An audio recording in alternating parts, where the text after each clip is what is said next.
Hello, my name is Doug Dortch, minister at Captiva Chapel by the Sea. Thank you for joining me today as we consider a brief message on the importance of a good name, a message that I hope will give you some encouragement for your day.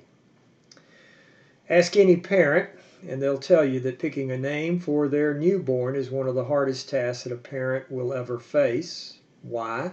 Well, if you're a parent, then you know you don't want to saddle your child with a name that might embarrass them when they grow up. But even more importantly, you'd really like to give your child a name that they'll grow up to embrace, maybe even a name that they will grow up to live into.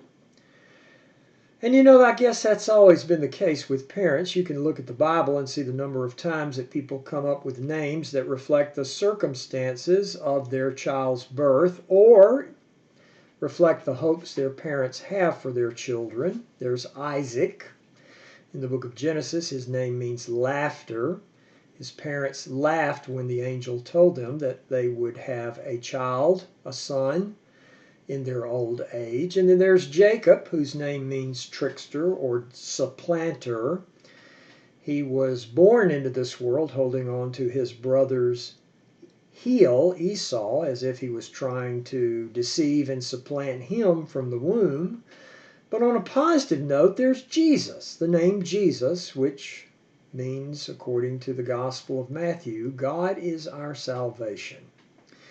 See, the bottom line is that in the Bible, names are intended to convey far more than just a way for people to be identified. They are also intended as promises to be realized and legacies to be lived into. And so I think of a passage in the book of Proverbs, book of wisdom, the 22nd chapter, the first verse, where the text reads, "A good name is more desirable than great riches. It is to be esteemed as better than silver or gold."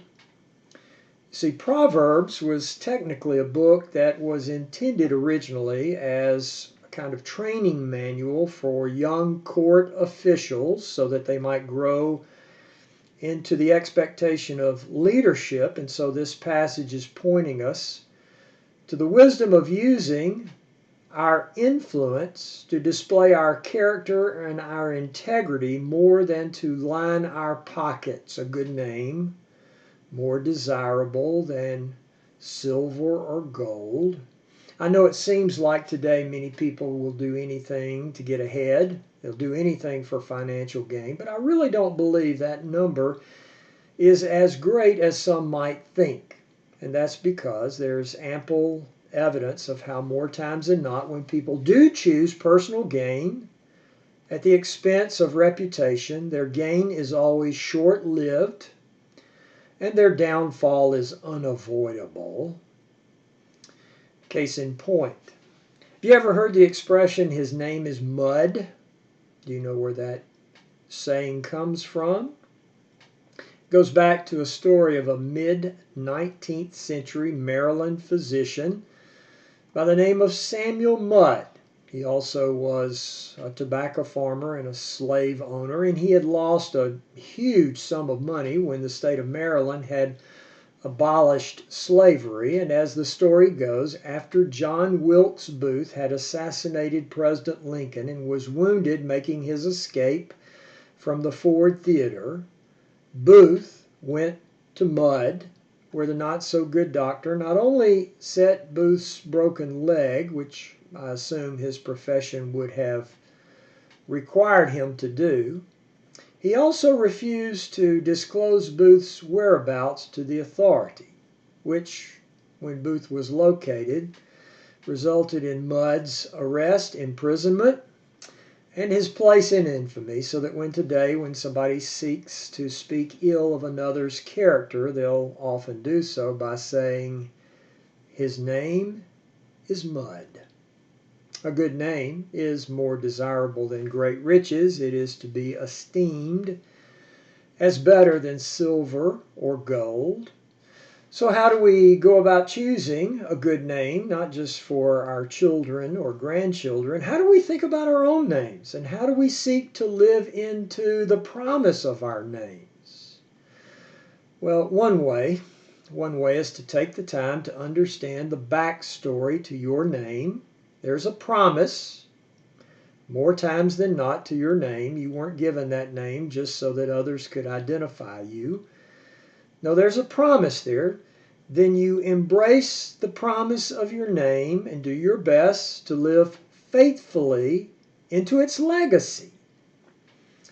You know, I love the story of Alexander the Great's response to a deserter who had been brought before him for punishment. When Alexander the Great asked the deserter his name, the deserter answered, "My name is Alexander," same name as Alexander the Great. To which Alexander the Great replied, "Well, then change your behavior or change your name." Which is something for us to consider, not just about the name that we bear. It's also something to consider with respect to that name that we profess, that name that is above every other name, the name of Jesus, and how what we say and what we do reflects upon the person of Jesus. Because if you see that with respect to Jesus, there's something about what you say or what you do that is failing to draw others to all that God sent Jesus to make possible, then for Jesus' sake, change your behavior before you change your name. Because a good name is more desirable than great riches. It is to be esteemed as better than silver or gold. So thanks for listening today, and now you do your best to live into the promise of your own name as well as into the promise of the name of Jesus. And I'll look forward to seeing you next week.